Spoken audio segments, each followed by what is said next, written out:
welcome to Sustainability for Sinners, a non-judgmental, informative and hopefully helpful place you can learn about sustainability. I focus on health, water, food, energy, antibiotics, detoxifying your life and much, much more. If you like what you hear, then go ahead and hit the follow button. Enjoy! Lovely. Helen, welcome. Thanks so much for joining. Delighted to have you here. Thank you, Chris. It's lovely to be here and be invited on.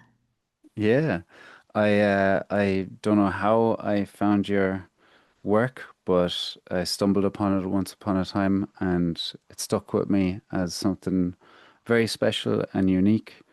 And the mission you're on is, as we just said, kind of close to mine. Um, we're very aligned with it, so I had to speak to you. And yeah, I really admire the work. So if you wouldn't mind just introducing yourself, that'd be great. Of course, yeah. So I'm Helen Fisher, and I believe the project that you've seen is We Are Carbon, which is Yes. something I've been working on for a few years now, maybe 4 or 5 years, and it's emerged as a public-facing piece to engage around regeneration and systems change. And the We Are Carbon part comes from the idea of wanting to shift the mindset around climate change and not saying Mhm. this is something outside of us and it's not something that just goes up, but it's the building block of life.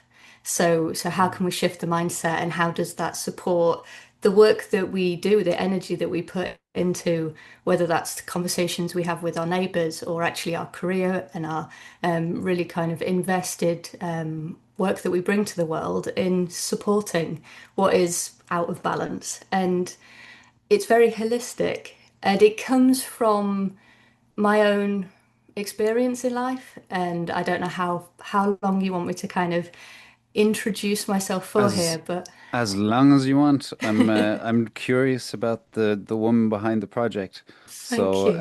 it's always interesting to see how you evolved into the position you're in. Yeah, just to make sense of it, it's always nice to because we all landed here in a strange way, I'm sure. Mhm. It didn't just fall into the normal path. So yeah, as much as you want to elaborate on your personal story and journey, please do go ahead. It's very interesting. Thank you. So I think that I can say that We Are Carbon was an accidental podcast. I didn't intend to do a podcast, but if I take it a step back, I have a project that's called Winglewood, which is really my own discovery of making sense of the world around me. And it's Mhm. something that I only started sharing with the world through the lockdowns that happened during COVID because I'm a very, um, I see the world differently. I think that that is something that I recognize in myself from being a child right the way through. And the thing with this is that life kind of, you feel like you've got to pave the path instead of just following the trend. And that can feel a little kind of hard work and awkward and you just feel a little odd. So I never engage with people about the way that I think so much in life. But during those lockdowns in COVID, there was this thing that happened for me that made me change trajectory just a little bit in that I don't listen to the news, I don't look at the news, I have my own kind of world. So before the Hmm. lockdowns, the news was something that I keep up to date in passing with the people in my life. You cannot avoid the big headlines. You You go to the cannot. shop, you're gonna see them on the newspapers. So you don't really have to sit and engage with all of the rest of that media that really is quite depressing. Mhm. But during COVID, it was like, okay, something really weird is happening. I probably ought to pay attention. So I tuned in and I would, look at those more mainstream media outlets to know and keep updated what's happening. And for me, it really opened my eyes. Like I knew there was a reason I switched off from the news, But Yeah. this just felt alien to me. Like, this is the world that people are really embedded in. And it felt crazy. Like that anxiety coming through in the stories, the way that things was framed, Hmm. the what felt to me like misinformation. Like there was an agenda behind much of the stories. And I kind of felt, "Do you know what? There's something here. I'm in a lockdown. We're all kind of just, not really sure Mm. what's happening." So I launched a website and I thought, what do I call this? And I called it Winglewood because Winglewood was my imaginary place as a child. Winglewood. I, Oh. I, I can't really explain it any more than that. And so what emerged from that was this complex view of the world.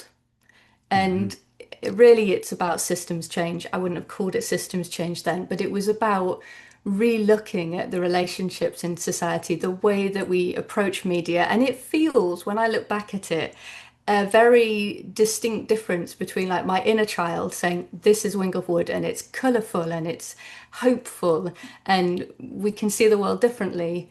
And then that other part of my mind that's so analytical and so logical and so Hmm. detailed, and these really in-depth articles about let's look at the world differently.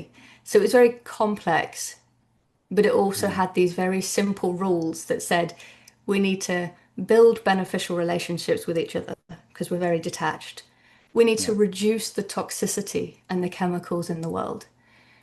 And the third one was closing the resource loop. We can't just keep thinking that everything can come out of the earth and go into a landfill and not have these chaotic stories. We have to close the resource loop. So Yeah. there was those three rules that gave it simplicity, but really it was very complex in how the relationships and really looking into the different what we put into silos of content in our lives, how they actually Yeah. emerge and connect.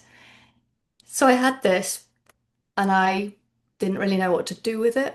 So my next phase was reaching out and thinking, well, it's really meaningless one person's perspective on the world. This is just me in my head. Mm. What's actually happening that gives it a sense of reality? So I was reaching out for stories so that I could kind of share them alongside my thoughts. And I got so much interest, and I didn't have really any following. I was reaching out on LinkedIn with a few posts, and it was like, nothing happening there. That was just dead because I'd only just set up this Mm. profile. I didn't know how to use LinkedIn. I'm kind of allergic to social media. It's not my zone. But I would share my content on there, and what I found was nobody really engaged with it. There was no traffic, but I was so in awe of finding so many people that were doing amazing things. Yeah. And Yeah. Yeah. I found of all of the platforms out there, LinkedIn is wonderful for that. You start with nothing, but Yeah. you open up those threads of connection, and then there's like so many more that build on it. So there's so much stuff happening, and it was wonderful. And as soon as I said I'd like to speak to somebody about soil, I Hmm. got so many responses. So many Really. people out there that wanted to, for free, meet up with me, meet me online, discuss, share. They just wanted to highlight the importance of soil. And I was a little overwhelmed because I'd never done a video call before. And all these people were, I was like, how does this tech work? And I was figuring it out. And I think a lot of us were figuring it out because it was COVID.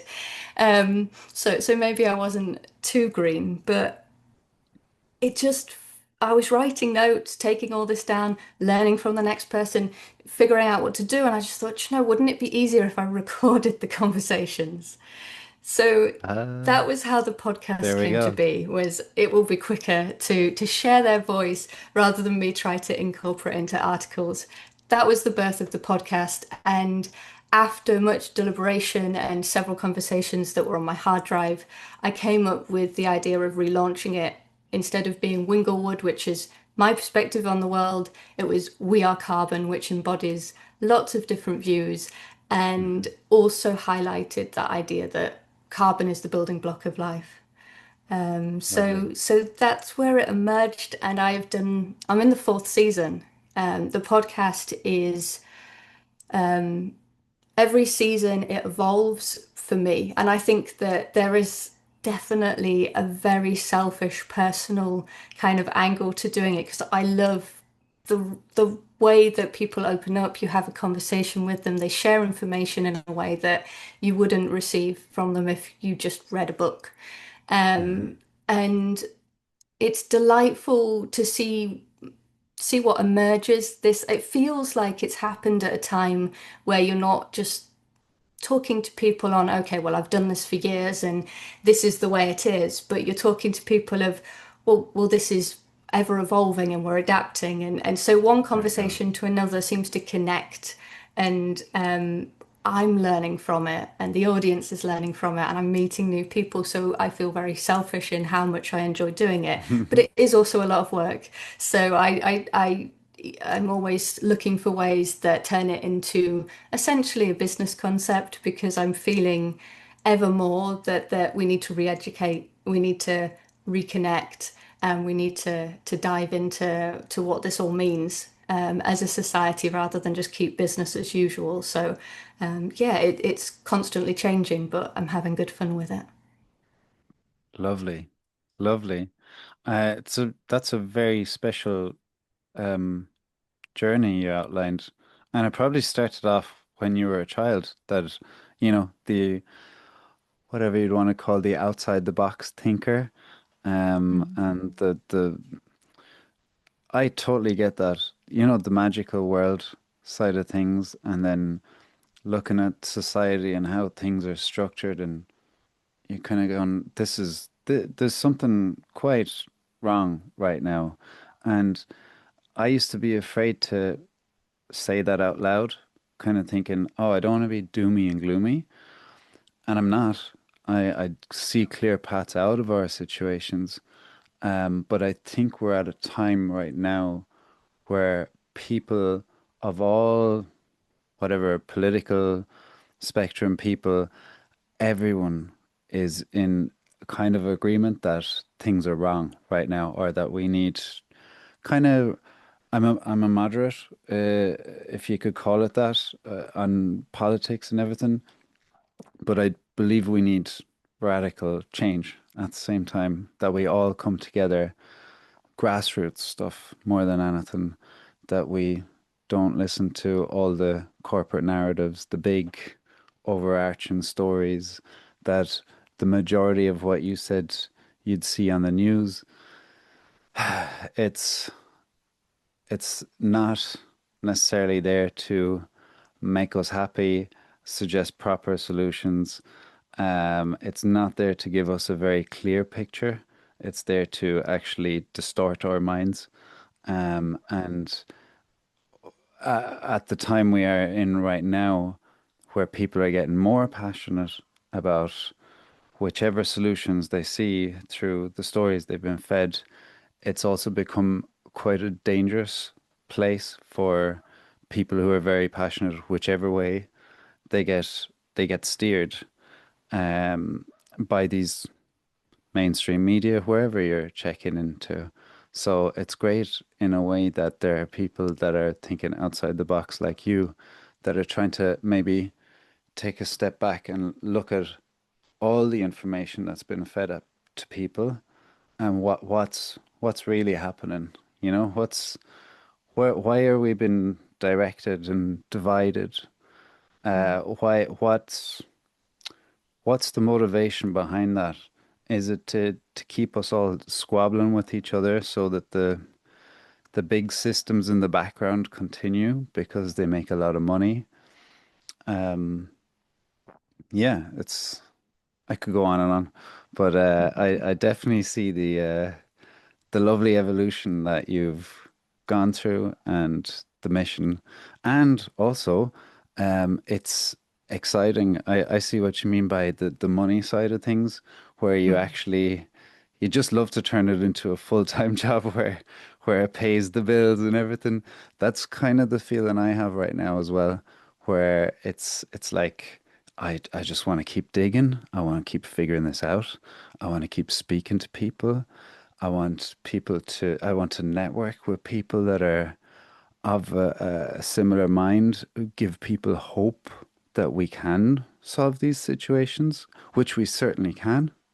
Mm, It's just about coming together and figuring out that the division that's tearing us apart is making us focus on all the things we don't have in common, the little 5%, and not focusing on all the stuff that makes us all human with these really basic motivations and needs that if they're met, um, we can create a much lovelier world. There's a lot of lovely stuff in this world right now, but we can, you know, um, mm.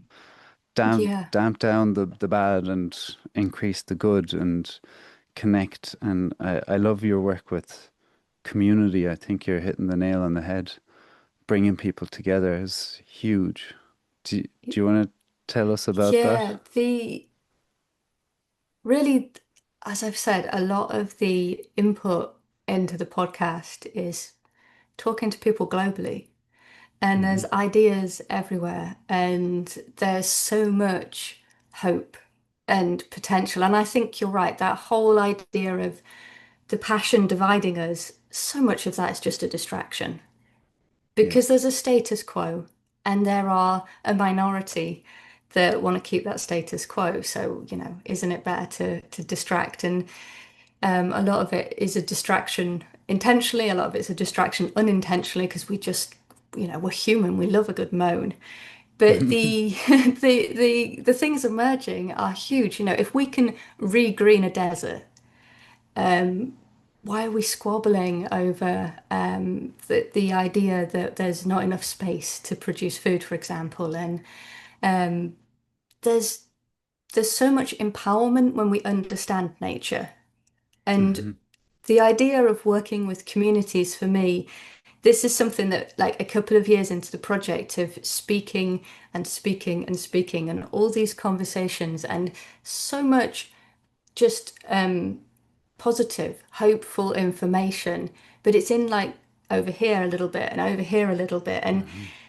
there, in some ways, I experience a lot of people having the same challenges. For example, projects that are working in a regenerative space, there's a language barrier. People don't really know what that means. And then, of course, when we start to use terms like Hmm. regenerative agriculture, that then gets part of the problem of confusion and misinformation. So there's a challenge of communication. So even if we're in different parts of the globe, we can act as community in that learning together. But Hmm. also, what really felt important to me was looking at the role of community in local place. And I started to do this in a very sort of just looking at it through the periphery, seeing what's going on. How do we do this? I came across a lot of projects that are very deliberately and intentionally creating new communities and new Hmm. spaces. And I think that's wonderful and I love it. And I find those projects so inspiring. But there was something calling me to say, we can't just have a them and us because that's what that would Yeah. create in the end. We have beautiful, beautiful communities, and then we just what the rest of it just continues and kind of falls apart. I feel that there's this majority in the world that we need to bring along into the Yeah. conversation, even Yeah. if there's a language barrier, even if it's not the easiest thing in the world to do. So I look at that from where I live and I explore that and I map that and I think who's doing what and how's that emerging. And it's difficult. The biggest challenge we have when it comes to community is theoretically, community is an answer that is so, so powerful. Hmm. I kind of came up with that conclusion just doing Winglewood, that building beneficial relationships. Why have we got on one side world hunger and on the other side extraordinary food waste? Well, that's a lack of community, a lack of relationship between moving resources about. a lack of awareness because we don't have those relationships. It's just very scaled and detached and things far apart. So community was the answer to that. But it's a Hmm. theory. And I think that the word community means different things for all of us. And to me, I'd never experienced community. I maybe Oh. little bits and pieces, but what really is community and how do we build community? And I still don't know the answer to that, but I'm Mm. enjoying diving into it as a challenge, and also um, I think learning from other people that are building what could be described as local ecosystems, thinking of the local place as an Hmm. ecosystem, just like nature is an ecosystem, and that that can be Yes. a foundation for what we think of community. Thinking of breaking the silos and blurring those lines between whether, this is for wealthy people and this is for those that don't have money, and we keep things separated. Bringing that onto the same page, that's community, that's interconnection, and being intergenerational, that's a big part of community too. Why do we have Hmm.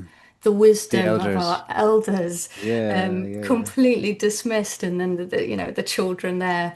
yeah, So all of these things are very powerful and it's very fun, but it's difficult. And I think the difficulty comes from that disengagement. That's yeah.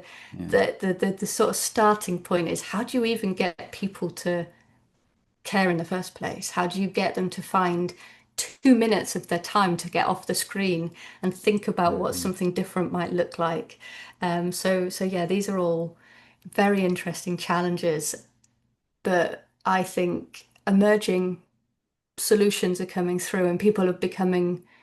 I mean, I don't know if it's just because I focus on this work or whether it genuinely is that there's more and more things emerging at this time, but it feels to me that more people are kind of working around these areas and these topics, and we can keep learning from one another. And that should Mm. definitely help to propel things forward. There's a book, I think it's called Generations, and there's four, do you know it? I don't. It's like it describes the four different parts of a cycle that continuously repeat themselves. The one is the revolutionary period. No, sorry, the building period, then the stage where people get kind of complacent and coast along, then it becomes a crisis period because, the hard work has been done, say, like the building the American dream, then it kind of plateaus for a while, then it goes into crisis mode, and then the final part is the revolutionary part, which is apparently the most exciting time to be alive. And if you want to play it through, it's like we're in the crisis mode around the world and the revolutionary time at the same time Mm. on multiple different things. Um, and I definitely feel the weight of the crisis side, but the sheer excitement that everything is up in the air in a revolutionary way. And I do believe we are a reactionary species. It takes us a while to react to things, but when we get going, we get going. And when you think of all these brilliant minds that are like when you zone in on, I can even think of when I wanted to climb the career ladder and the sheer focus and determination I had to get up that ladder.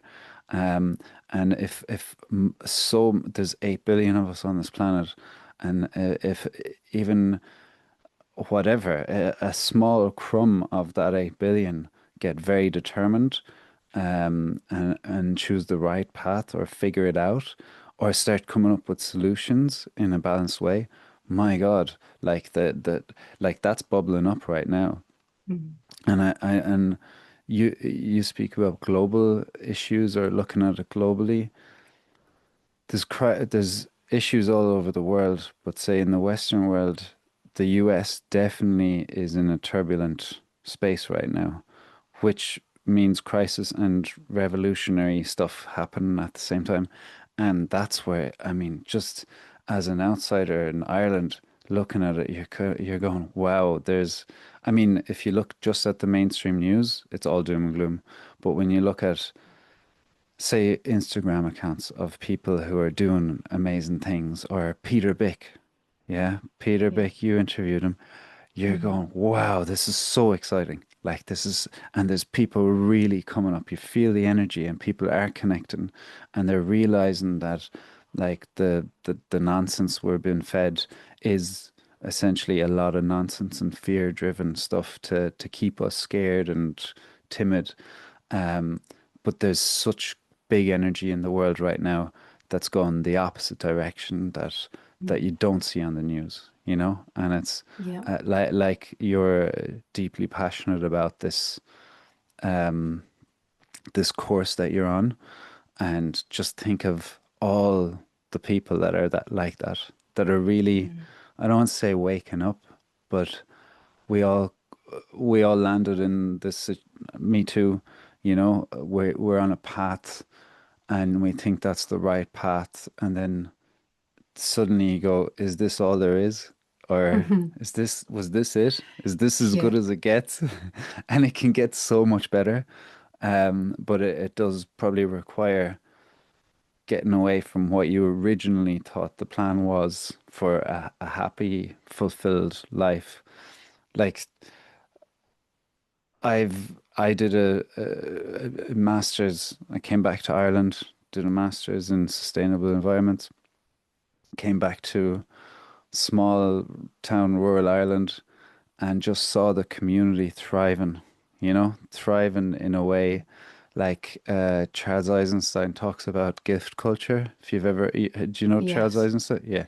Yeah. And, you know, I watch my uncles or my mother or my neighbors who produce food, and they'll be dropping jars of honey off or eggs or whatever, and also not on a really transactional basis. They're just given to give, and you know, it's not even like there's no ledger there to go, yeah, well, you know, 2019 I gave you a big leg of lamb.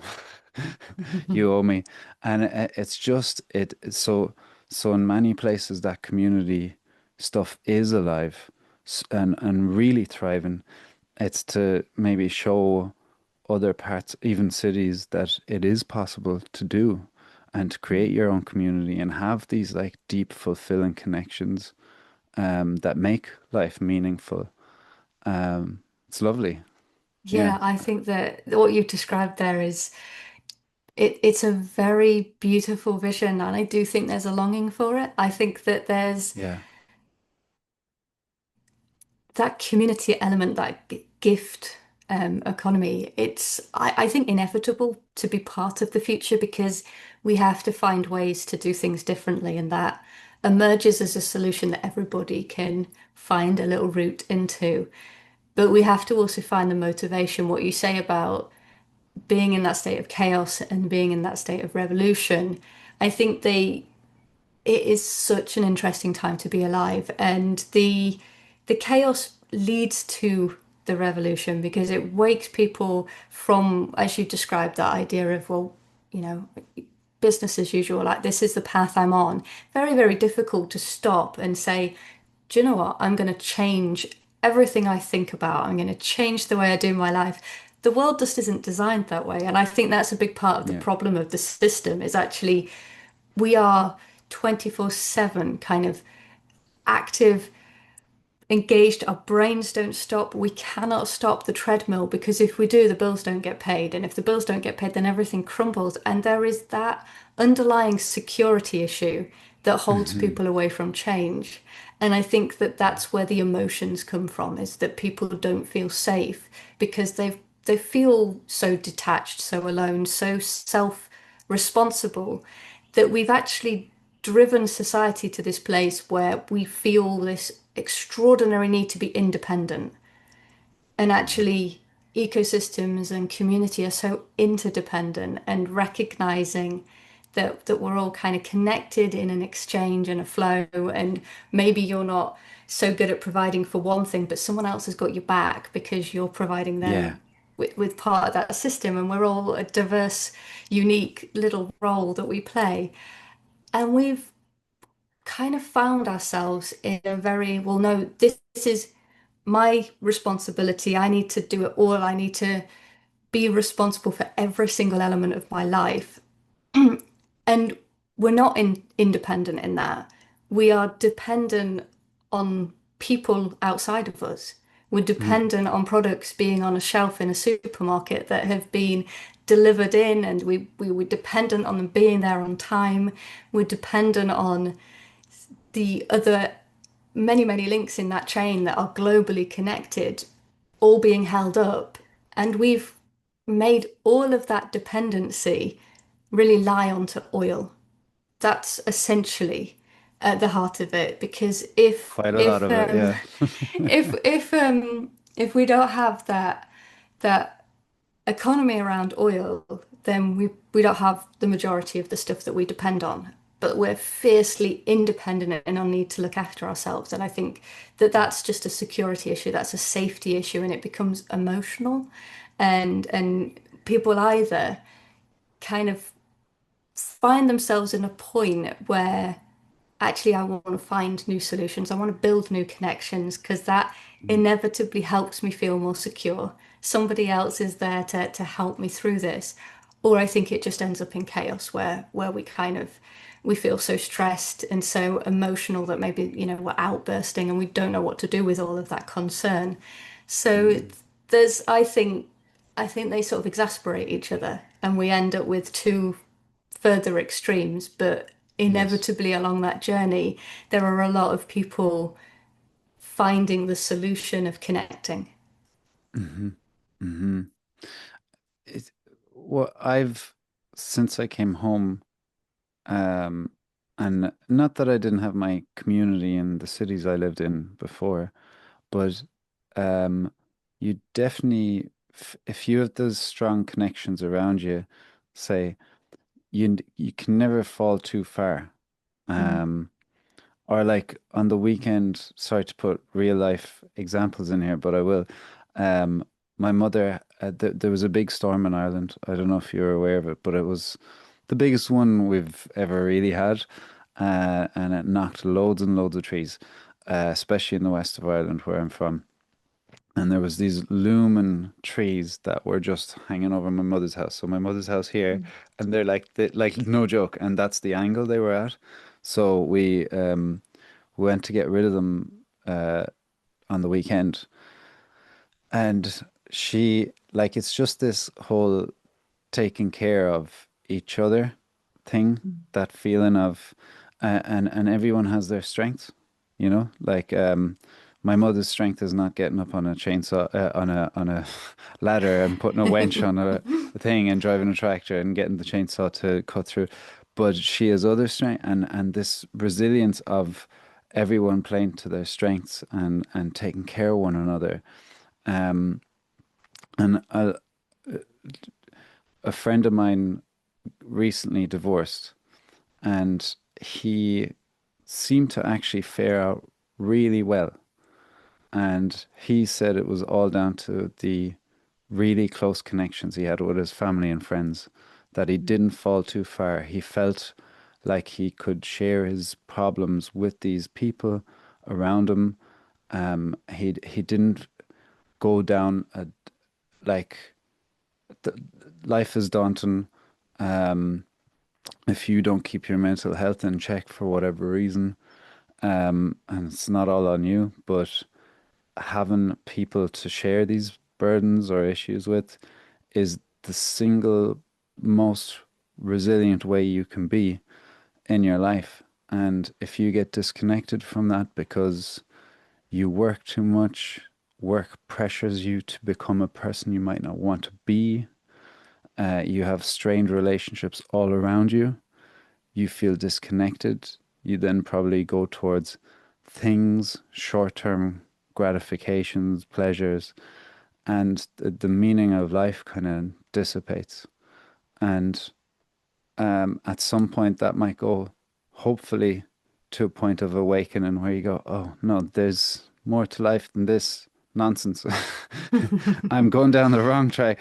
I can tell you that I did. So I know the feeling and the beauty of reconnecting with your people, and you can.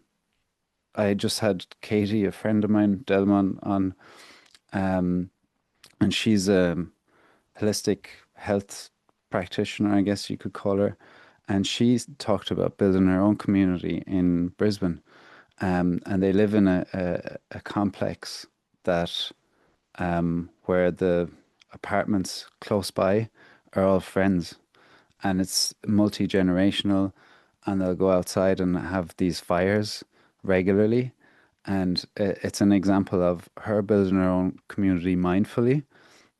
And I'm an example of also re-engaging with community after going way, way, way the wrong way of like just sheer obsession with career and trying to go up a ladder and sacrificing health and depth for it. And you can juggle it all in a much better way than I definitely did, to have your career and have the community.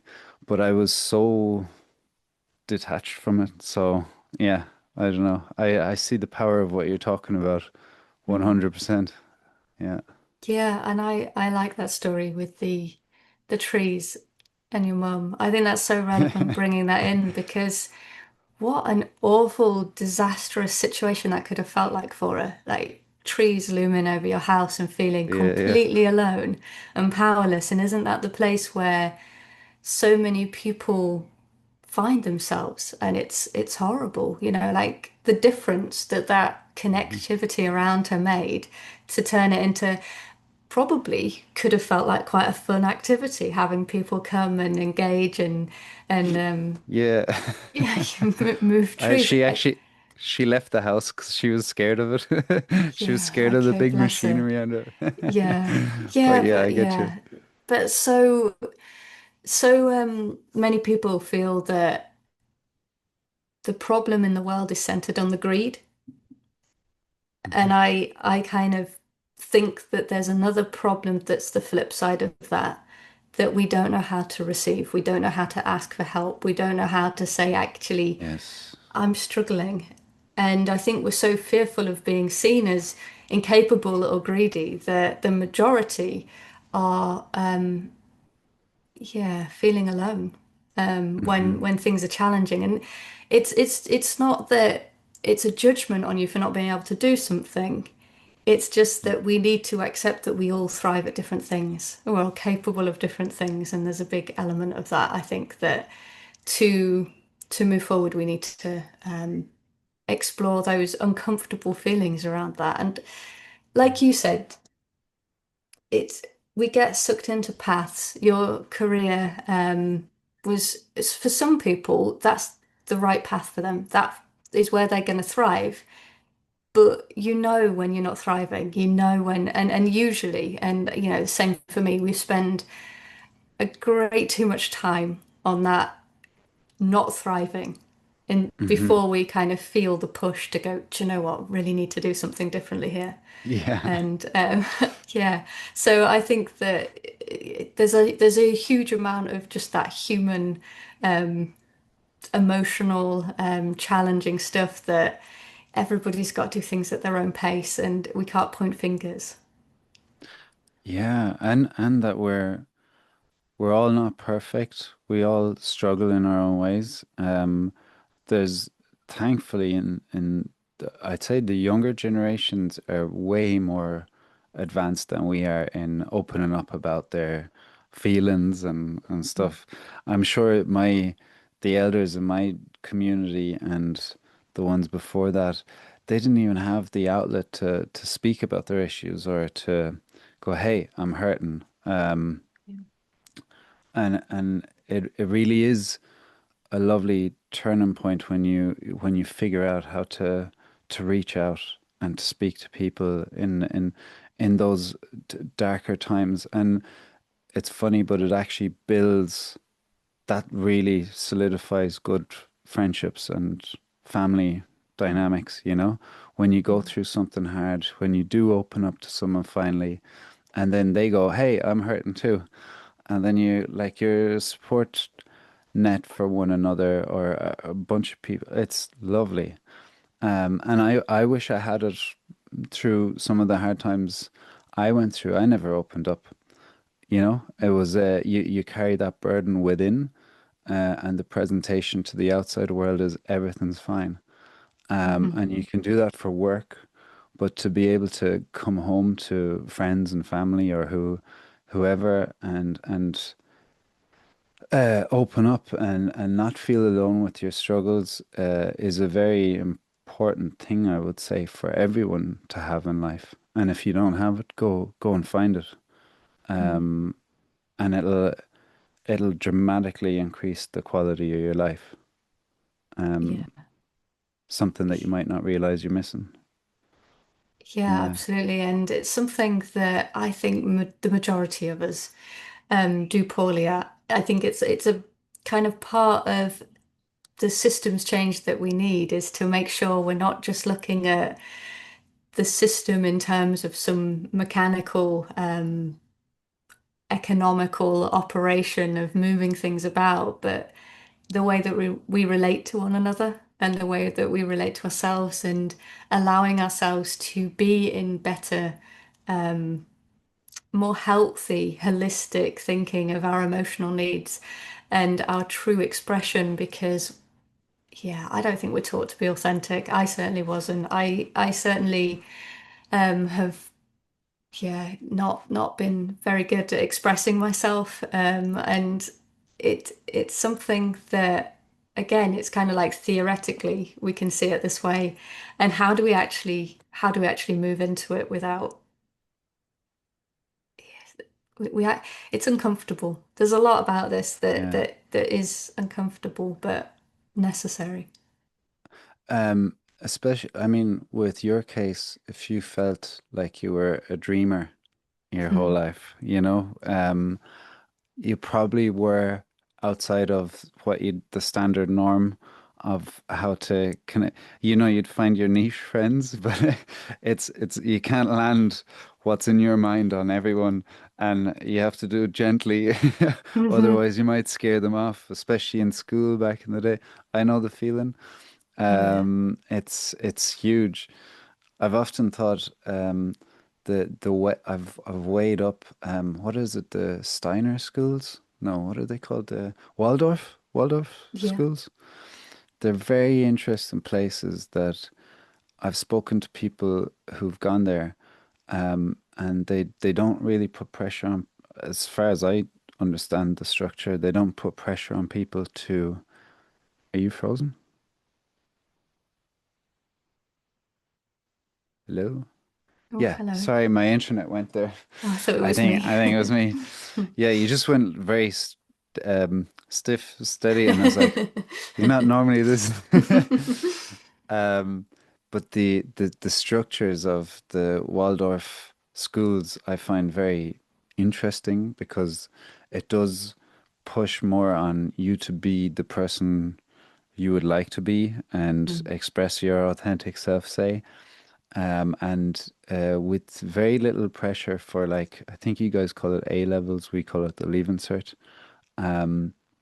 But the two girls that I met traveling, they're both doctors, and they worked really hard, but they mm, found it through a deep motivation, not because of a cracking of a whip, but because they genuinely wanted to do this.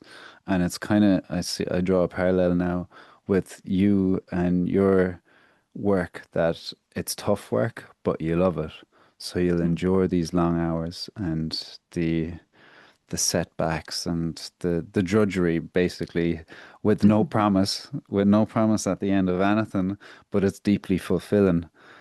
Yeah. Um, and I look at that and I go, wow, I'd love children to be able to be that open in their mindset of where they want to go in life without falling into these rigid expectations of how to develop and grow. At the same time, I hope they're socialized enough so that they can go out into the real world. That's not the Yeah. Waldorf school.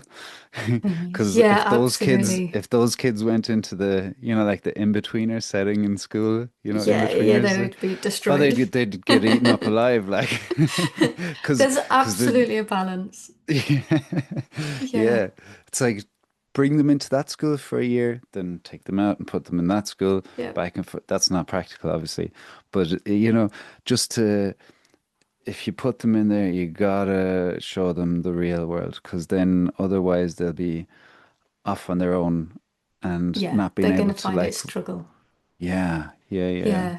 No, I very much for me, I think my answer as a child was to just be very withdrawn.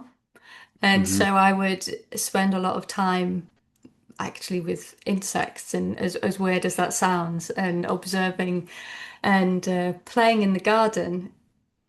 I have siblings. I'm very well socialized, but I wasn't feeling comfortable that this is how I see the world. That didn't seem appropriate. This is something kind of felt like different meant wrong. Mm-hmm. So you kind of just learn to hold back quite a lot of the way and not express yourself. And that I think I see that in the world now, and I think, how would I want to be if I was that little girl still? What would be the right thing for me? And I think that's such an important thing that we do draw out with children, is that we share their true wisdom, because it is a part of the solution is that creative thinking, that out of the box thinking. We are not Mm-hmm. going to get to where we need to go by just keep doing the same thing and seeing it the same way. And yeah, the children I think have so much innate knowledge, and we've just got to Mm-hmm. make sure we don't crush it out of them. But yeah, prepare them That's for the it. world. Yeah, yeah, it's a fine balance. I was just thinking it's like what you're referring to about like systems change. It's more like not outside the box thinking, outside the system thinking. You got to think outside the system. Mm. Imagine a way to make things better. You know, Yeah. where we fall down probably a lot is a lack of imagination, Yeah. where we're like, well, how could it be any other way? And Oh yeah. there's We hear that lots so of much. solution. Yeah. And then you talk to someone like Peter Bick. Mm. For anyone who's listening, Carbon Cowboys is kind of where he started off. He's a professor. I don't know the university, but he's big on regenerative farming. He's gathered up scientists and farmers, and he's done huge projects that are quite robust and long term and kind of very, very solid science and not randomly thrown together and wishy-washy with real results. And Mm. the approach of how he goes about it, non-judgmental, no blame, no shame, just talking to farmers, hearing them out, hearing their struggles, what they'd like to do, and being really successful with years of examples and great fun. And you're like, that's like he's the prime example of good imagination, thinking outside the box, bringing people together, enriching communities, enriching people's lives, um, excitement and joy, you know? And Yeah, I think he's a great, great guy. Like he's a perfect storm absolutely. of probably like eccentricity in his own way, Yeah. and not being afraid to show it, Mm. and getting on with everyone. So Yeah. you can be this outside the box thinker, and as long as you approach things in a friendly, non-judgmental way, I think most people are open to that. Even in our small communities, like in rural communities, there's the sheer amount of oddballs that you could call them, and they're totally accepted. They live there, they don't bother people, they do their thing. That person is strongly into the environment, but they're nice. Like they go. he's a bit that way, but he's a conspiracy theorist, but he's a nice guy. And it works. It works, you know? And people can be themselves. It's lovely. Yes, I think that's the kind of key to a successful system in my mind is can people be themselves? Because that's all we Mm. need to be. We Yeah. actually, from an indigenous point of view and that ancient way, we knew how to relate to one another. We knew how to connect to the land, and we knew how to celebrate life and be at one. And I think we kind of we know how to be, but we live in a system that makes us kind of reject ourselves, like that Yeah. reject our own passion. Like, oh, what a Hmm. geek if you love such and such or such and such. And so people kind of, oh no, I'll go into the model that people expect. And I think that's a Yeah. shame. And hide the weirdness, Yeah, you know, hide the hide weirdness. the individualness. And you're dead right. And I think the world needs diversity in that way.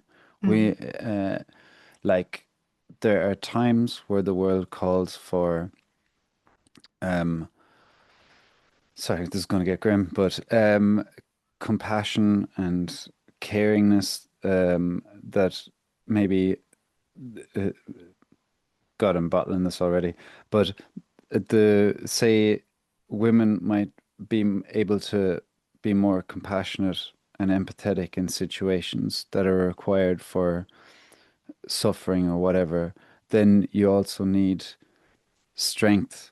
You need big guys to do big, heavy work and possibly fighting. All of these things. You need the thinkers. You need whatever. You need every single type of human being to equip a community or a country to thrive, to be resilient. You need all of those people and you need to let them talk. You need to respect them and hear them out because we are all humans. Um, and then, through thoughtful agreement or disagreement, come to solutions, but with respect for one another to understand. Like Peter talking to those farmers mm. is like it's so nice to, like he's just hearing them out. He's just Yeah, going into random towns, hearing their thoughts, empathizing, and not going like the amount of propaganda out there of them versus us, that shuts off all communication and divides us automatically. And yeah, and sorry, that's what really spoke to me about your work as well as I think you see it, this coming together of like there's I see it so clearly because I work on a farm with my uncle. Um, my mother had an organic shop and like I've been vegetarian for a long time. Now I eat meat, but I've seen all these different things of environmentalism and farmers and this huge divide.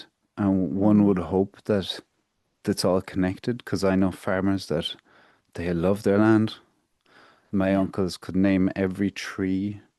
They're sad when there's ash dieback at the moment where the trees are dying back that and they're lovely. Like we living off the land, taking care of it. And mm, now there's this huge divide between what you'd call the farmers on one side and environmentalists on the other. And it's sad to see because, like Peter Bick and all those farmers, they love their land. And you can yeah, see that there's a marriage between it.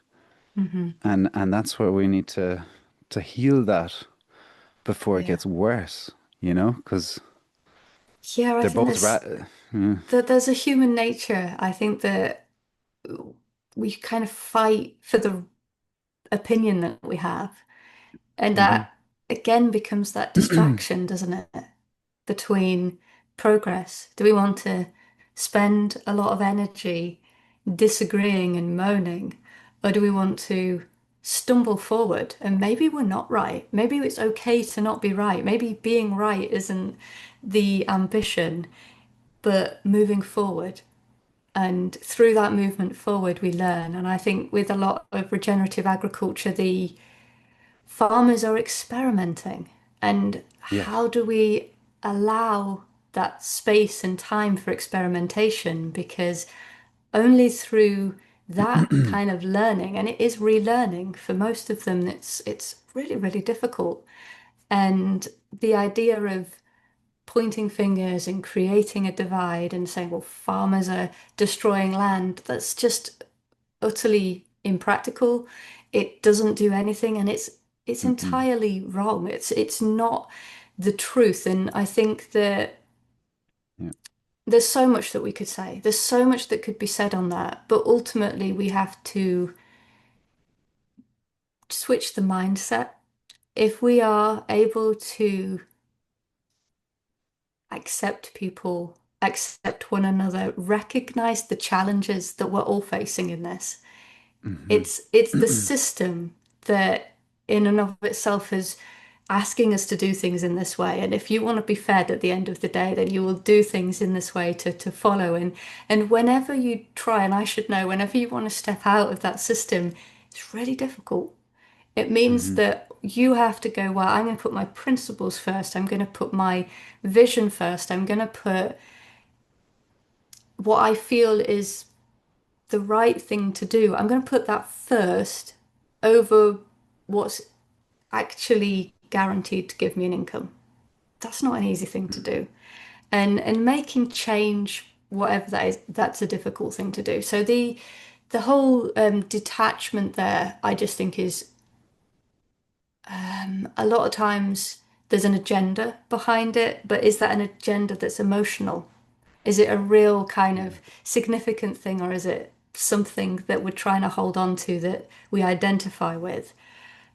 Ultimately, it comes down to, in my mind, the mindset is, do we understand that nature has the ability to support us, and that if we support nature, then we are all working together in the same on the same side? Are we trying? Are we making steps in that direction? Are we kind of deliberately destroying nature? Mm-hmm. And yeah, nature, if you think of the magic of a seed, people forget, people don't even acknowledge, we see seeds all the time. But the magic of a seed, it holds the knowledge, the knowing, the intelligence to interact with its world, Mm-hmm. uh, an environment that it's natural and native to, that it's evolved to be in for thousands of years, and it can create growth without really any interaction from humans or from commerce. It can create growth. That is phenomenal in and of itself. That Mm-hmm. then creates something that we can eat that's designed to nourish our bodies, that could be also utilized to create fiber or the buildings and anything else that we need. That in and of itself is pretty extraordinary. But then that seed can also create a plant that can stay alive when we harvest it, and that plant can be divided and it can be propagated, and that plant can create thousands of seeds. So Yeah. so isn't that extraordinary? Isn't that truly abundant? That one seed can become thousands of seeds that provide for our needs. That is the truth that we're kind of missing. Let's not get distracted. Nature can really truly look after us if we kind of recognize it and relearn and look after nature. And I think that anything, in my mind, what I find just particularly discouraging is when I see things posed as solutions that are really trying to maintain the status quo.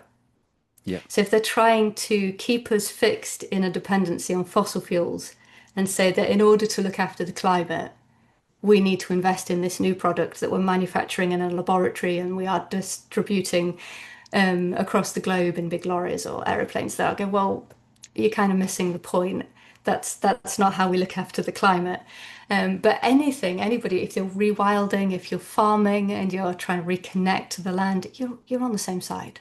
You're kind of Hmm. reconnecting to um, the way that the world works. And yeah, I think there's so much space. And ultimately, the biggest piece of advice that I feel that I can pass on because of all of the conversations that I've had and all of the learning that I've gone through, I feel that I also have to bring up my biggest teacher, which is just having a garden that you get your hands in the soil, that you explore growing your own food, tasting things and feeling that nourishment and that difference of the food that comes out of that soil. And then reawakening a connection to the natural world, to the wisdom, to its abilities, and learn for yourself. And that I think is applicable. If you're a farmer, Hmm. still a beautiful exercise to do.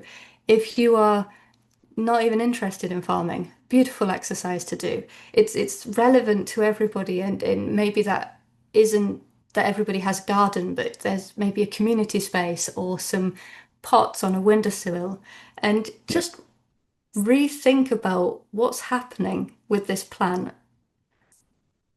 Where's it coming from? No one's Hmm. manufacturing it. Where's it coming from? And try to think that's pretty spectacular. Yeah. Yeah. It's a pathway, isn't it, to opening up to think outside the system, you know? Hmm. Like just as simple as my dad's a gardener. He studied horticulture and like I live in the city most of the time and then I go out to my family on the weekends. Um, and I grew a plant for the first time ever. Hmm.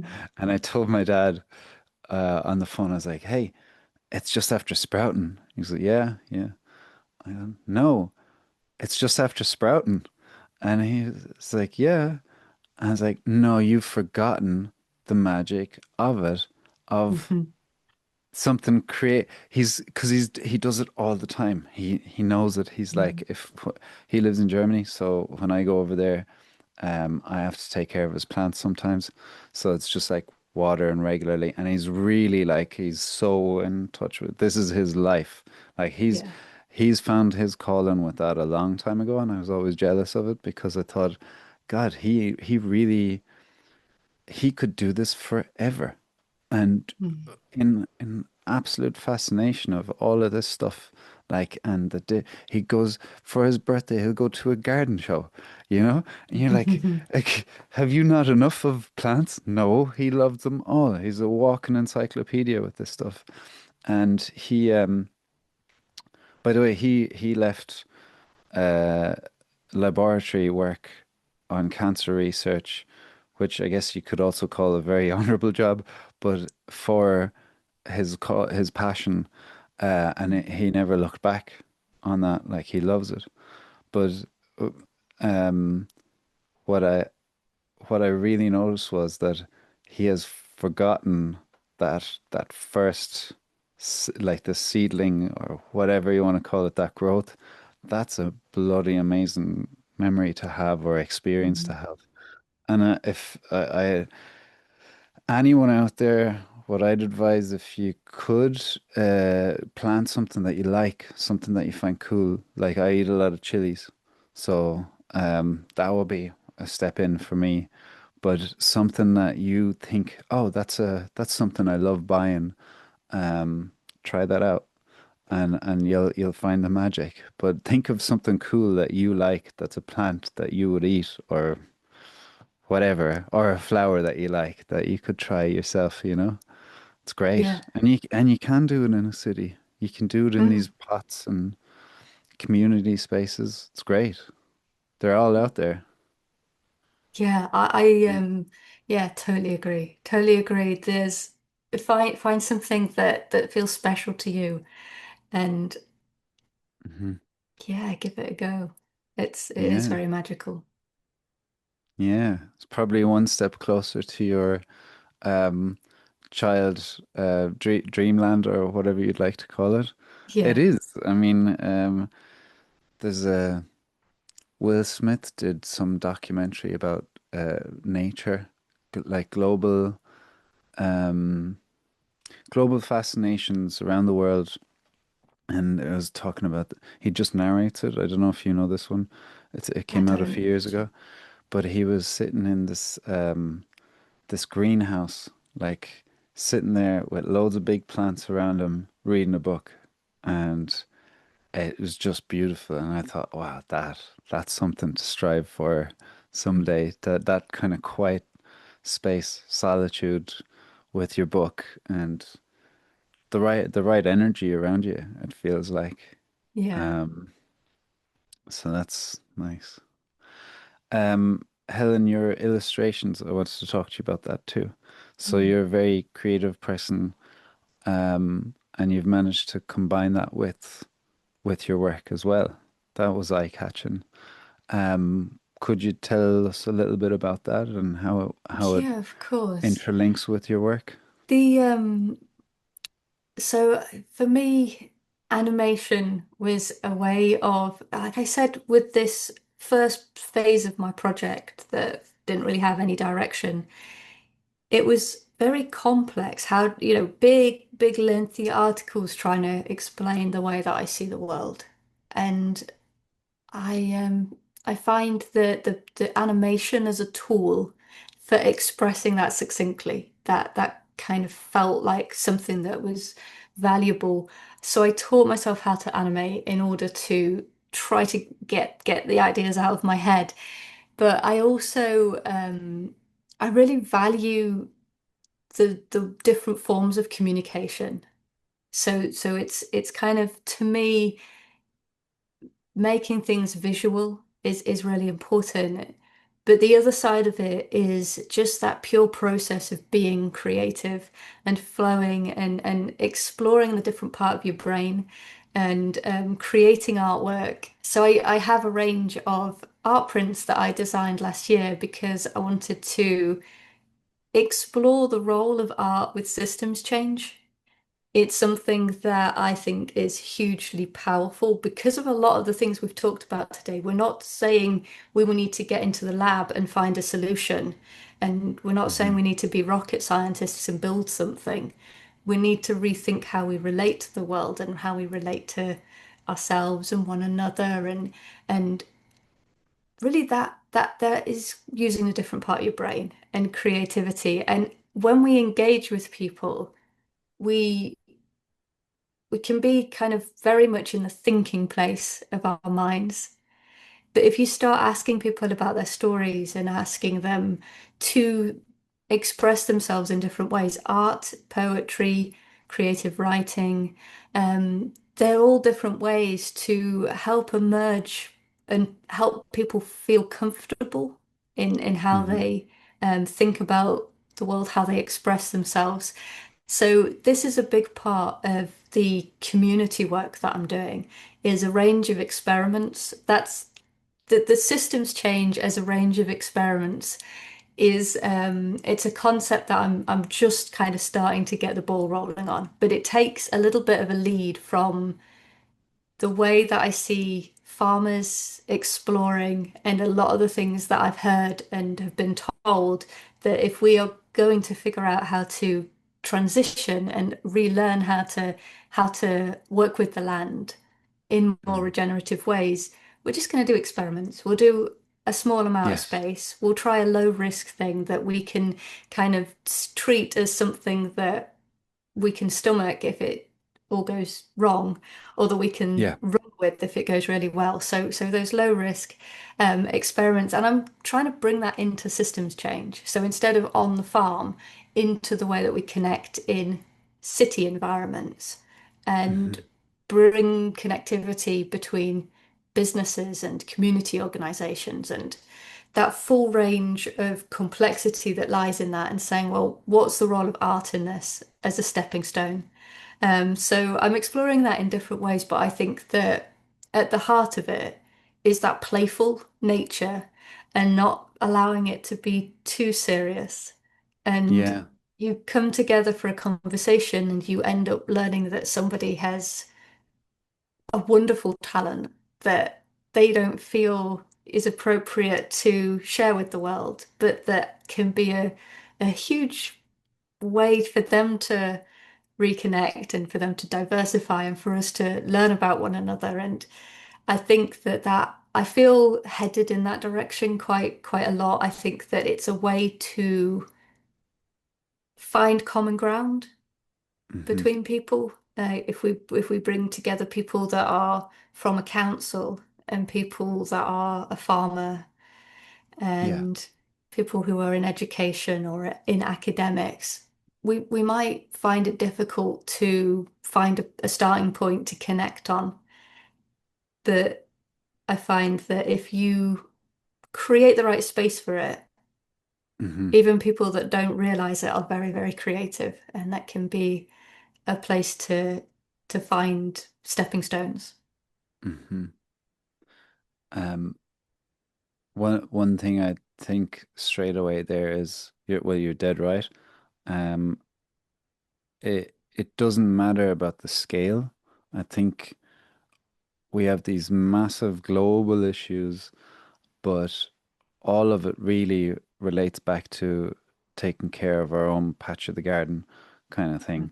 So your local area, your whatever your city, your like think about that.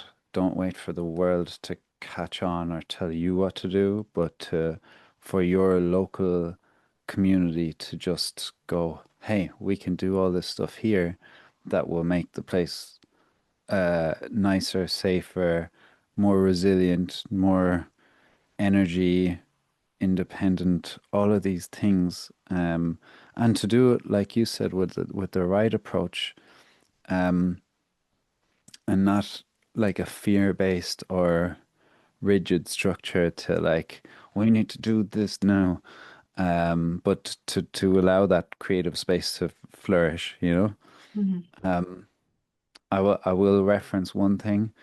I went when I did my master's, somebody said, "Hey, do you want to come along to this thing?" And it turns out it was an Extinction Rebellion um, meeting, and um, lovely, genuine people, no arguments there. But the arguments that happened there were about we shouldn't print on paper and all of the and really, I just sat there going, this feels a bit um feels like a redundant argument to be having about should we print things on paper or not. And this is before I had known even what the whole thing was about. And maybe I would say I'd be a bit more moderate in my approach to things. Um, I know these people come from a genuine place of wanting to do good, or they're afraid the world is going to end. So it's a clear reaction out of that. Um, but it's like a uh, when you're talking about like coming at it from a fun, creative way, um, I feel like that's the opposite of what Yes. I saw there. Yeah. Yeah. Yeah. And like looking at Peter interact with the farmers and having fun, goofing about very serious issues, but life is so serious that if you see another serious podcast or another whatever about something that's going to get you down and worry, that's not going to do anything good. Or at least for me, I've been exploring the idea that fear. I know that there's people that want to shake people and wake them up, and they want to do it through fear. They think it might be a good way to, finally wake everyone up. But I think it's actually quite paralyzing for a lot of people, and for the majority of people who are subjected so much to fear stuff on the news and everything, like it's actually demotivating. It deflates us.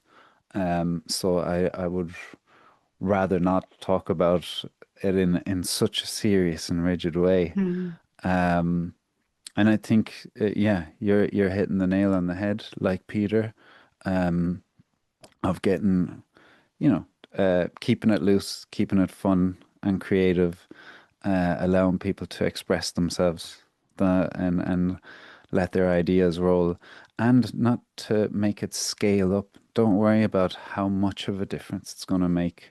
Like if it's going to make even a little bit of a difference, lovely. It's like the seed that you just described that Mm. it's got reverberations Yeah. forever potentially. Mm. And if it's sorry, but there's a book by Barack Obama Mhm. that he talked about. Oh no, somebody said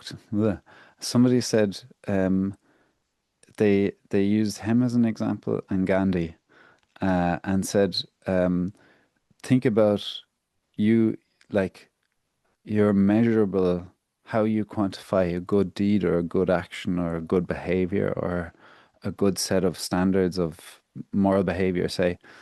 Um, it might have been his grandmother or Gandhi's grandmother that instilled something in him that made him go and Mm. change the world, for a Yeah. long time. So, or Nelson Mandela or whoever else. Mm. I can't think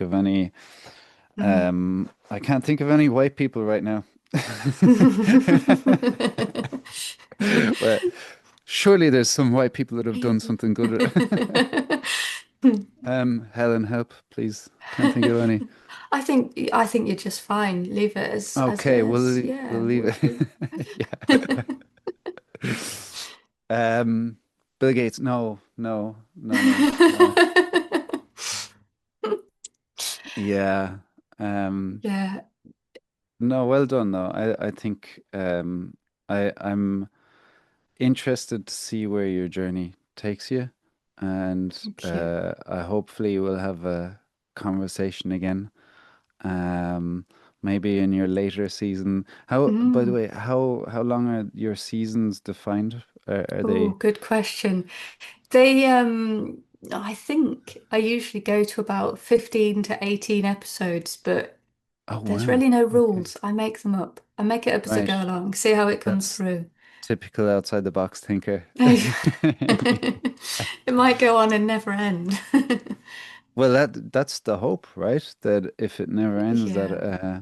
that you find joy in these things. I said it to Katie, who who's on just before you, that you get a taste for this stuff Yeah. and just connecting with people, and Yeah. then you go, I want more of that. That's Mm. lovely. Like this is really enjoyable to speak with like-minded people who are um not saying that I'm always positive, but hearing positivity from other people that are coming up with solutions. They're fixated on figuring a way out and not, Mm. I don't know, blocking things out or sticking their heads in the sand like an Mm. ostrich and hoping for the best. But they're Yeah. really doing stuff, and it's really interesting to meet these people at different intervals, like where the last time you met them, they were doing this. Now they've evolved a little bit, Yeah. or they've learned something, and now they're doing this, and they've met these people, and this is what should be happening around the Yeah. world.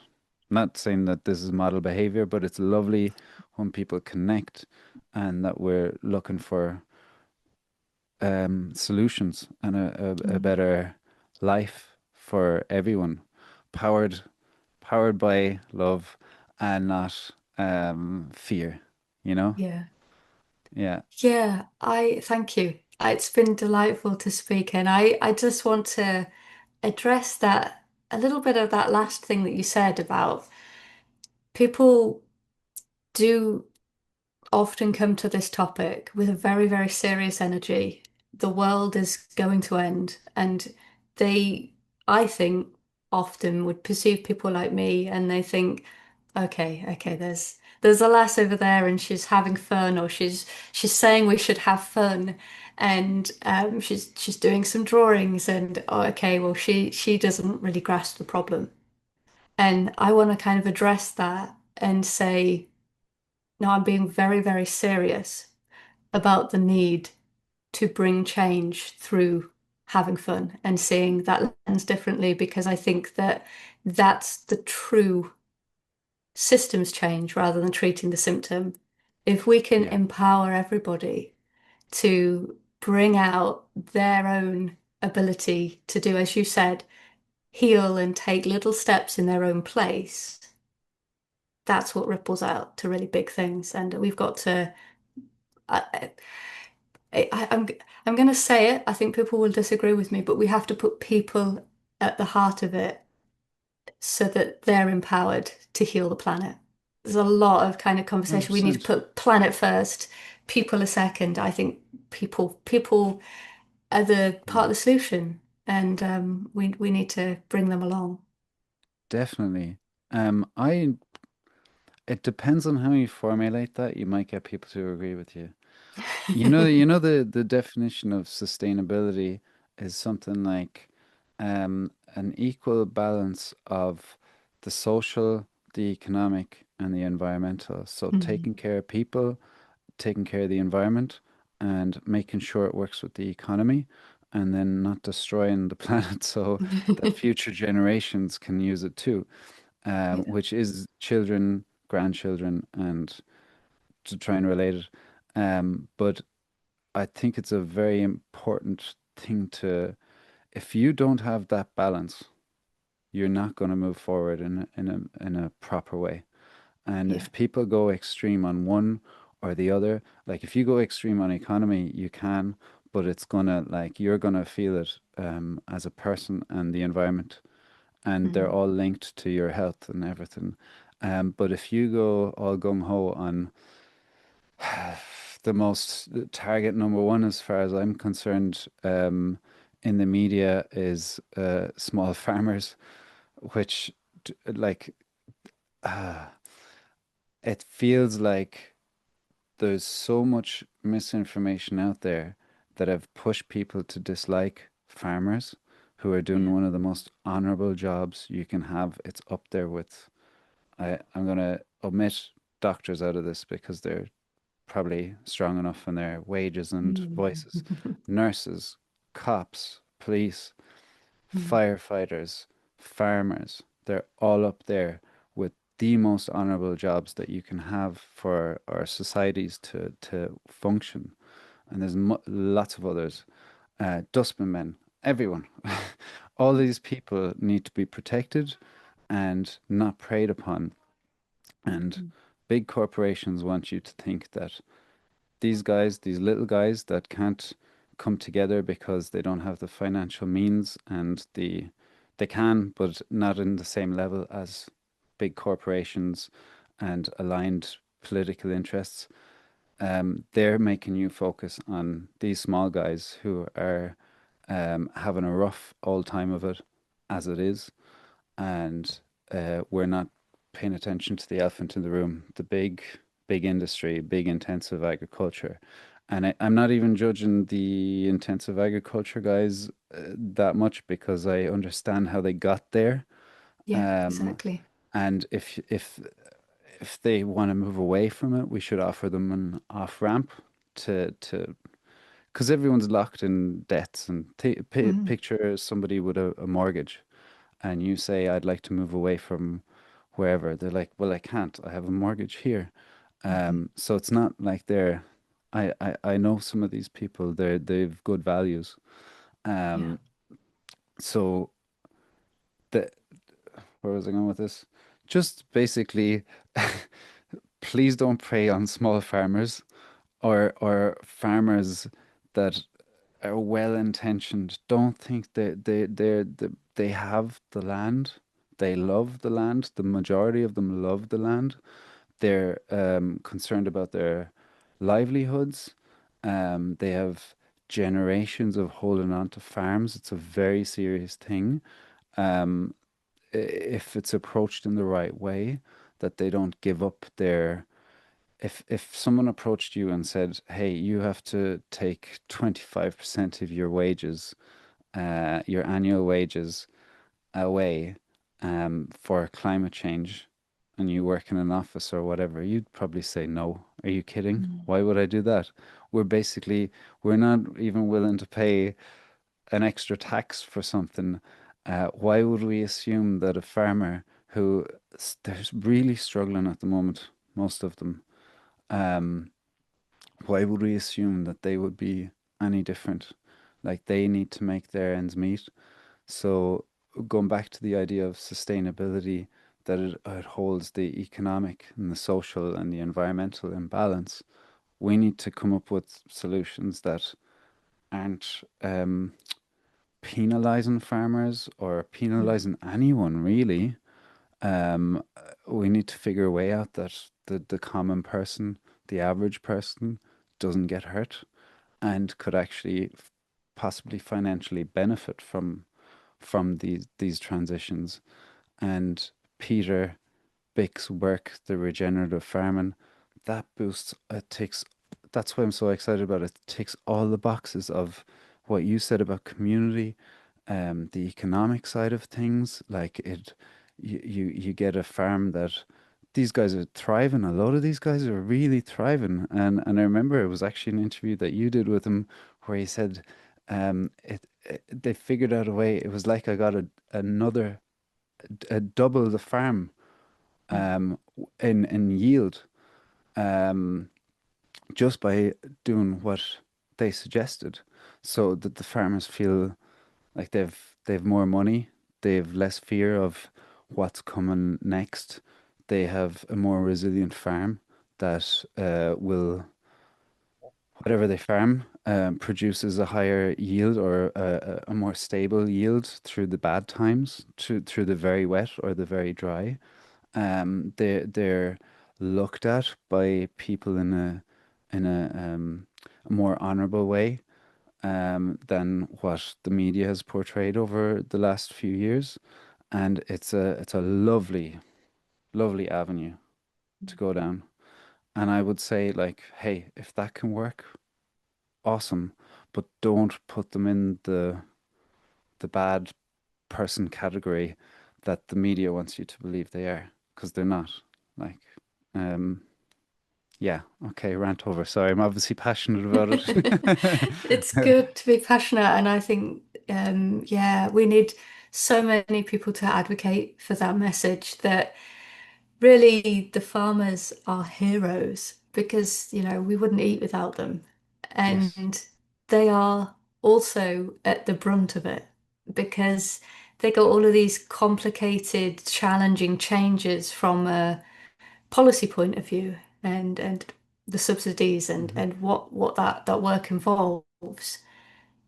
But they're also at the mercy of the weather. So they're amongst the first hit when things start to change and things start to get crazy out Yeah, there, which they are doing. So they've got all of that to contend with. They really don't need the extra pressures from the media. What they need is support.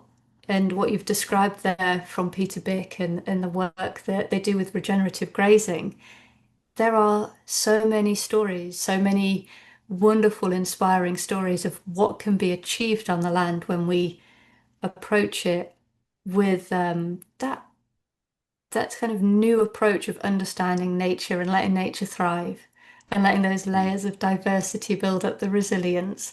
And yeah, increasing harvests and increasing the profits is a very, very common story. hmm, But there's a bit in between. There's the bit where, like you said, they've got the mortgage, there's no maneuverability. yep, There's there's no access to learning, there's no clear direction. It's all very hmm, emergent. So yeah, there's a lot happening. There's a lot of change and there's a lot of continued support. And I think people at the very least can find more information available to learn in conversations like podcasts like this that help give access to information, but there's so much more work that needs to be done and on all those yeah, different layers to support the farmers. And there's absolutely, I yeah, can't make sense of the media other than it's just what drives the media is that negativity and the bad stories and pointing the finger. But no, we do need to yeah. advocate for the small farmers. They are hugely valuable Hel to us all. Absolutely. I can actually make sense of what's going on in the media. I've been staring at it so long, and I've talked to a few people who studied propaganda Mm. for a living, and everything. And I have thought about like putting it out in as simple and high level terms to explain what's actually happened over the last decade and a half, say, because it's a it's two things that I've narrowed it down to. Um, it's a deflection exercise for fossil fuel industry and other corporate interests, and to keep the status quo, to make you look at them as the main driver of climate change, and then and if you push the small farmers off the land and you can say, hey, we're growing trees, we're rewilding, and I have nothing against either of those things, by the way. But if you say we're growing trees and all that, and then you set up a carbon credit system that you can you can buy that land, you can shove the small farmers off, you can Yeah. grow, increase ecosystems, continue to use the chemicals that you've always been using, continue the environmental destruction, buy the carbon credits, sell them off to people who um, other companies that may not have met the carbon credits for their year, so that you actually cancel out the progress that's made. So say not saying that it's particularly environmentally friendly, because it's emerging a lot of stuff on companies and electric vehicles, not all of them, but just say a Tesla would generate extra carbon credits, and then they'll sell them off to a company that has not generated any carbon credits, and it cancels it out.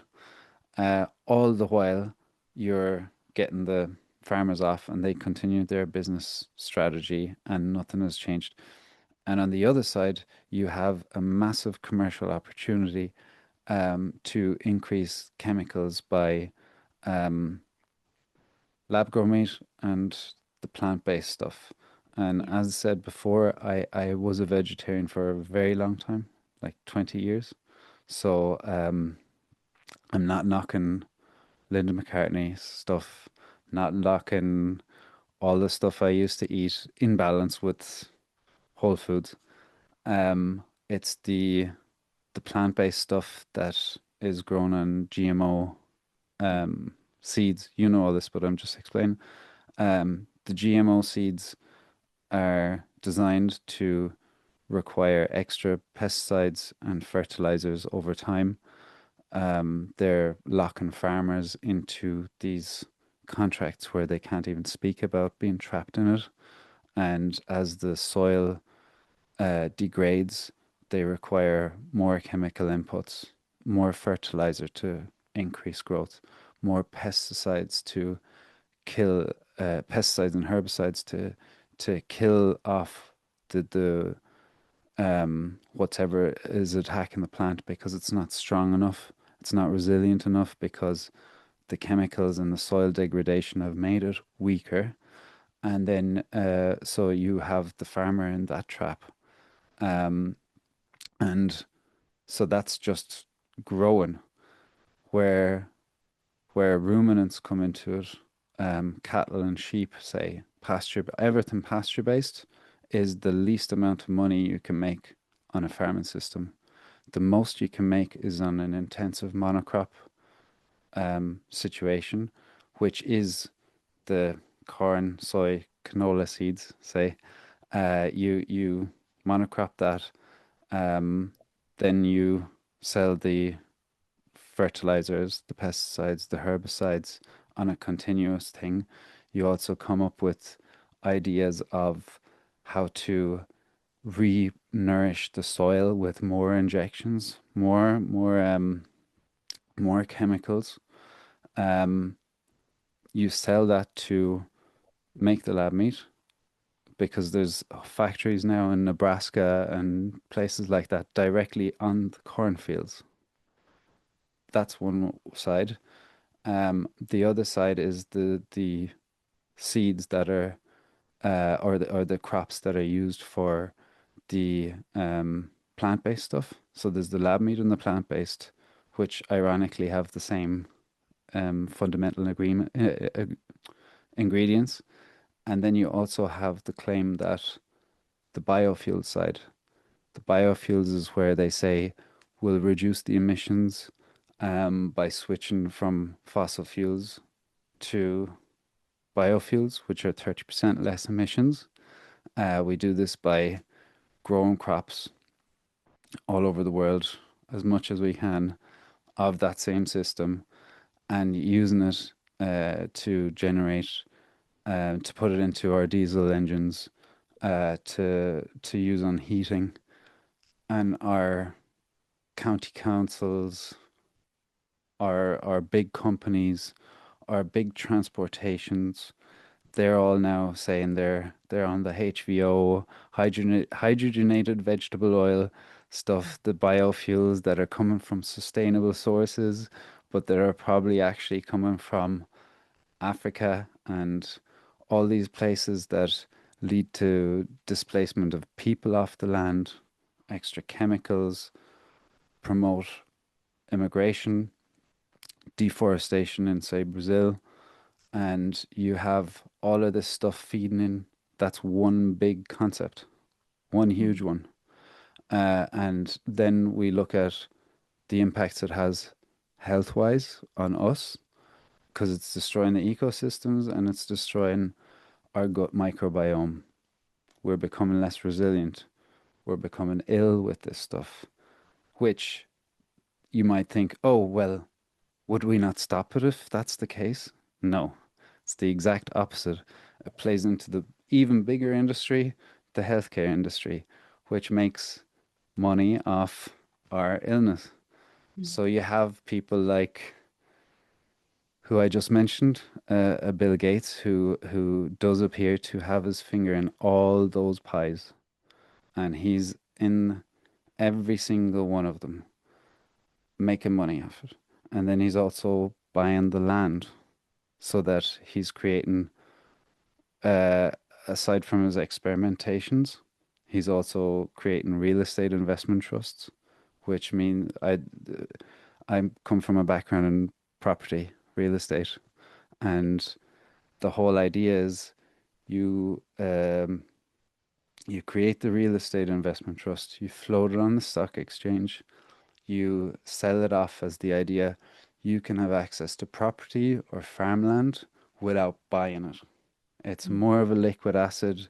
You don't have to have that much money, and you can earn a piece or you can own a piece of your land in America, your farmland. You can be a proud farmer, or like with the privatization of the UK Thames Water and Mm. all of this, the Thatcher era, they sold it as you can own a piece of your own water.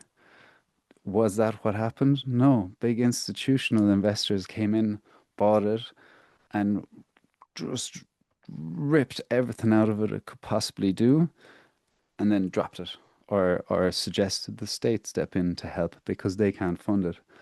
And what's happening with say, the billionaires buying up huge swaths of land in America is exactly this. They want to buy it and rent it to the farmers. And they're also coming in and inflating prices of the market because they're bidding higher than the regular farmer, say.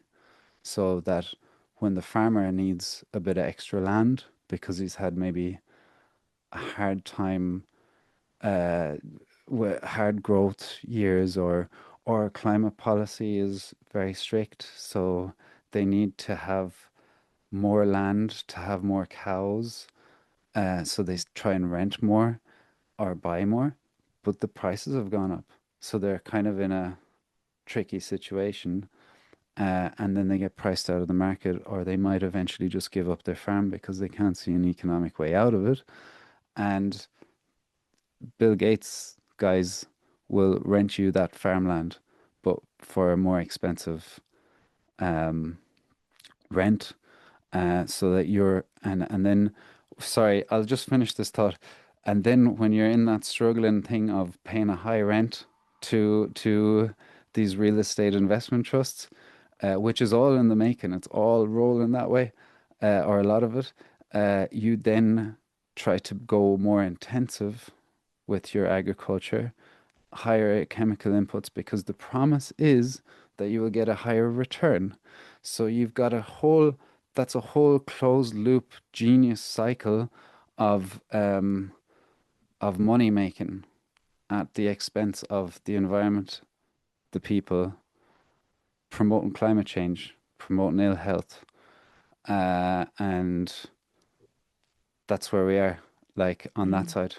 Sorry, that's very grim, but that's if you look at it long enough, you're like, that's I think that the that you've entanglement. come, yeah, you've come to very conclusions that I see myself. I would agree with everything you've said, and I don't think it's grim. I think it's just taking a reality check. You know, we've spent a lot Yeah. of time being fed. This is the information, this is the facts, this is the truth, this is the science, as though we shouldn't have discernment to see it with our own eyes. And when we do have a little look, everything you've just described there, it's in play.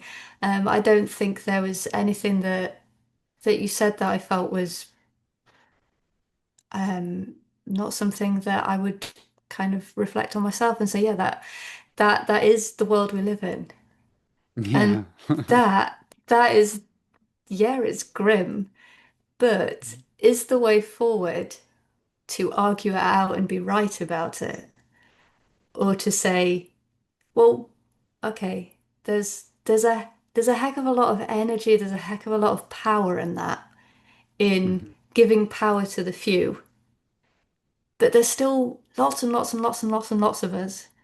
And if we can provide for our needs through those local connections and through looking after nature, and nature can provide for us, Mhm. eventually the power has to shift to the many, because we just keep on this journey of Mhm. connecting with one another, because we can see Yeah. it. And I think that Yes. the hope is there because we can see it, because you have to see what you're up against. You can't put your head in the sand. You can't say the world's perfect. There's no motivation to change if you don't see that grim picture that you've just painted. But yeah, what we do about it, I think, is what defines the next steps. We can't. Mhm. I think that there's too much of this attitude of, well, this is the way it is. This is the way things have always been done. Therefore, this is the way they will remain. Well, Yeah. no, I'm sorry. Let's change it. Hell yeah. Hell And I'm yeah. not, I'm not going to say And it's easy, but let's change it. no. We are a reactionary species, and this is a very exciting time for exactly this because the more we talk about this stuff and bring it to light, wow, like people want change. Like Yeah. people really do. And you Mm. feel it bubbling up now than more than ever before. Like, Yeah. so people, I think you might hear these things 5 times, 10 times, not pay any attention to, and then sometime it'll hook in with you, and you go, no, like I want this now as well. I want this change. Yeah. I want to see through the cloud of fear and all that stuff, and I want to move in the right direction because it can't just keep going down. It's like on a sliding scale on all fronts. The good news is we can turn it around if we realize that we can find common ground, come together. You know the scene in Ants. Have you ever seen Yeah. Ants? You probably do because of your animation side of things. Yeah. But there's a point where, the ruling class, the big ants, um, I don't know if they're ants actually. Whatever's ruling over them, when they figure out that they're completely outnumbered by the little Yes. guys, and then they like fight back. I'm not suggesting revolution in a violent way, but I'm just suggesting that we realize how much power we have as Yeah. people, as consumers, as voters, as whatever, and figuring it out in millions and billions of little ways of making the Mm. world better, and not only in the environment, like in everything, whatever job you're in, whatever path you have, um, we can better the world. as wishy-washy as that sounds, we can better the world.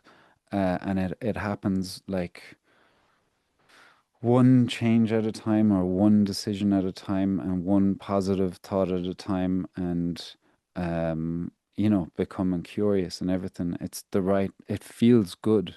Like once you start Mm. on that path, it feels good and it gives you hope. Like I think a lot of crippling stuff is the fear we have and this feeling that we don't have agency, that we can't control our lives, that it's not Yeah. in our hands, but Mm. it is. It totally is. And I love that, like, I'm at the age now where I think people my age are like, hey, we're the adults now. We're the ones. Whoa, whoa, whoa. We're not gonna just sit by and listen to the whatever's coming down at us. Um, we're gonna make sure that we do the change that needs to happen. And a lot of my friends have children now, so Yeah. they really like that's a mind switch. Like, what are we leaving these kids? Um, and you talked about a misunderstanding of what we're about or the messages we're conveying. Like someone might look at us and go, "Oh, another climate person." Like Mm. just and what are your solutions, like, and they think you fit a common Yeah. narrative, like you're one of those. You'll just, it's like I see it, there's a massive divide. We talked about the rewilding versus regenerative farming, where I would go, the rewilding community, I know these people would only pray that environment farmers care more about the environment. And then there's the regenerative guys who care about the environment, and they're like, no, not good enough. When, what? Why could we not figure out to even get on that part? No. Okay, we need cooperation, we need to come together. um yeah, and I think this thing of, if you're branded now an environmentalist or someone who cares about climate change or something, then people see you automatically as one thing. And Yeah. the headlines, some people don't believe in climate change, but they care about the environment. Like Peter was saying about the farmers that, like, they don't, a load of them don't care about climate change, and it doesn't matter. But the regenerative farming practices tackle climate change no matter what. So it doesn't matter if you Mm. care or not. And the whole thing of, you have to almost get past certain prejudices that are built up about people. And if you Yeah. work in an office and wear a suit, are you the bad guy?